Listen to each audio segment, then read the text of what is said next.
In 4 days, Friday, it'll be June 9th. That is the 18-year anniversary since Joran van der Sloot was taken into custody in Aruba in connection with the May 30th, 2005 disappearance of American teenager NATALEE HOLLOWAY.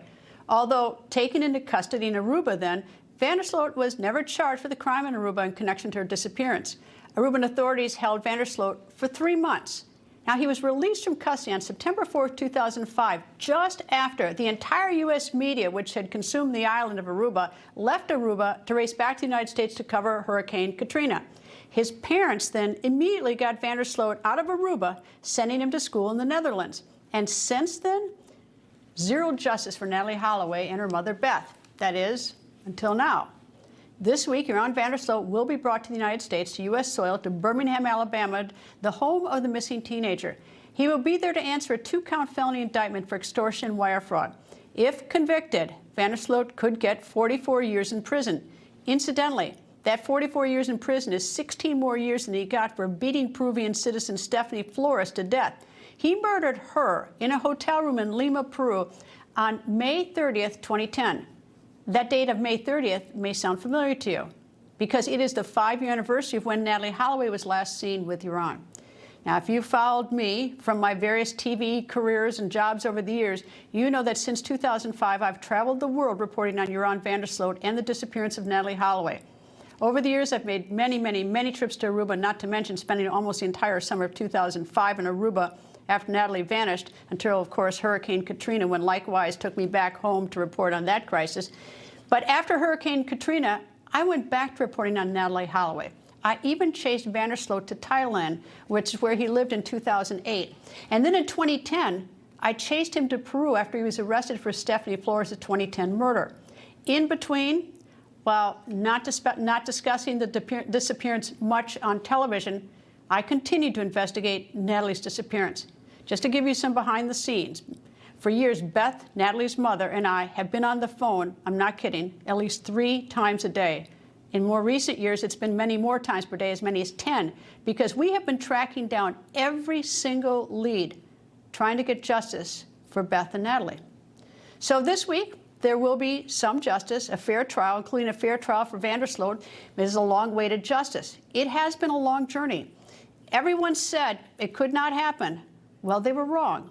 People told Beth Holloway, the mother, to give up and that she should move on in her life. Well, Beth is a mother. They never give up.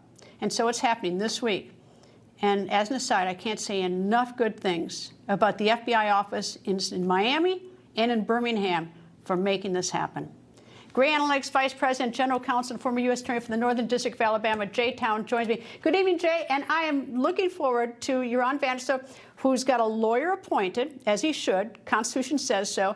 And he's going to get a fair trial in Alabama. I'm looking forward to it. And I think this is, if they find him not guilty, so be it. But finally, there's at least, there's going to be justice.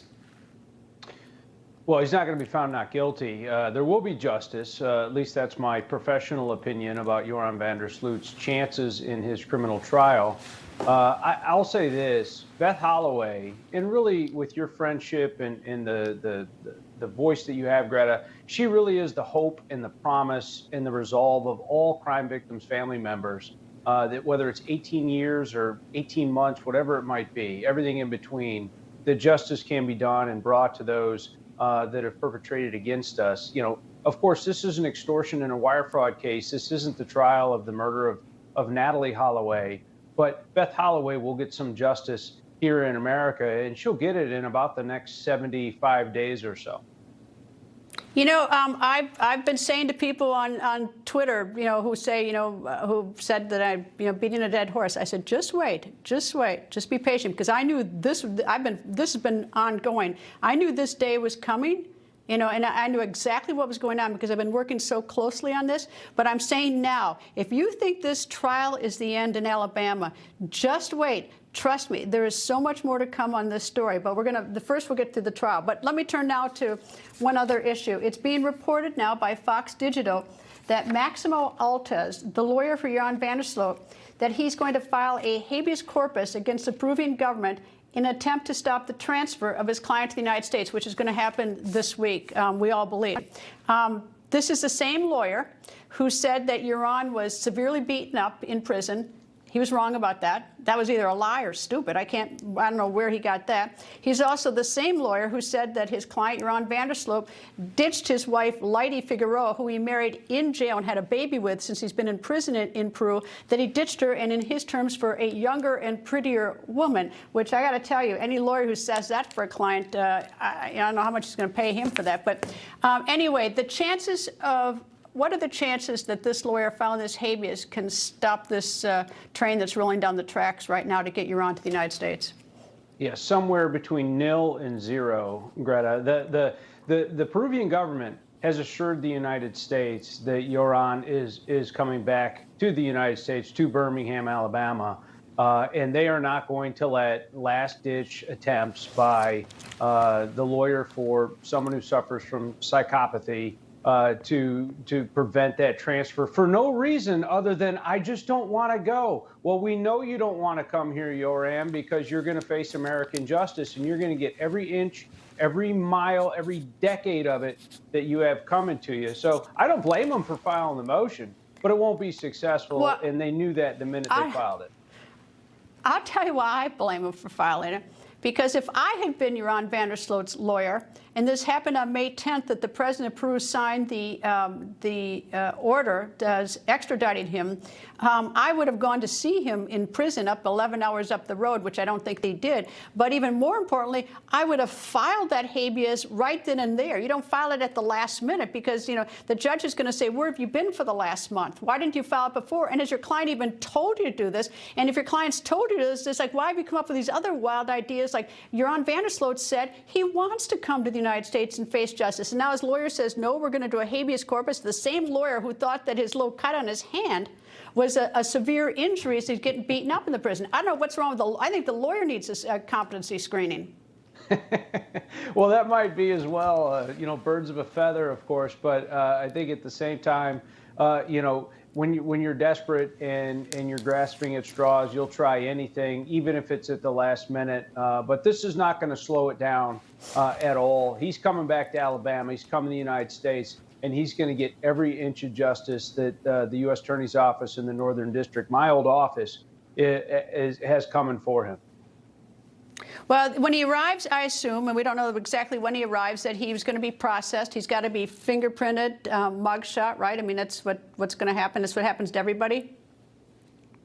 Yeah, well, yeah. I mean, we won't. It's federal, so you won't see a mugshot. But it wouldn't surprise me if he's arraigned very quickly, probably within 24 hours of his arrival. And he's already been given counsel here. I would expect that to happen. I mean, I would expect. I mean, look, that's just a process. It's just a formal. I mean, he's entitled to an arraignment. So, I mean, I want him to get every last right afforded anybody, and as perfectly as possible.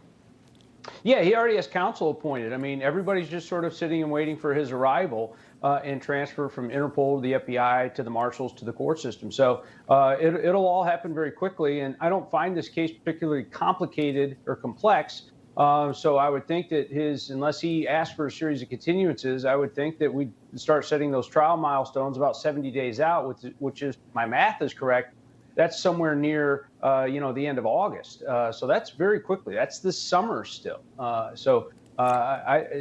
van der Sloot's going to see justice very quickly in America. Well, and then, you know, he could waive the right to a speedy trial, which could take it beyond the 7 days if you're going to do that. And his lawyer may want to do that because the lawyer's probably, I mean, it's like drinking out of a fire hose. All of a sudden you get this case that everybody else has been working on, the prosecution, for years, and you're just picking it up basically on the day of trial. So, I mean, I have sympathy for the lawyer on that. But I do know the state of the evidence. And, I wouldn't particularly, I want him to, like I said, I want him to have every single right Eddie can have. I want him to have the best lawyer there is. But I don't know what kind of magic anyone could pull out of a hat on this one, based on what I know.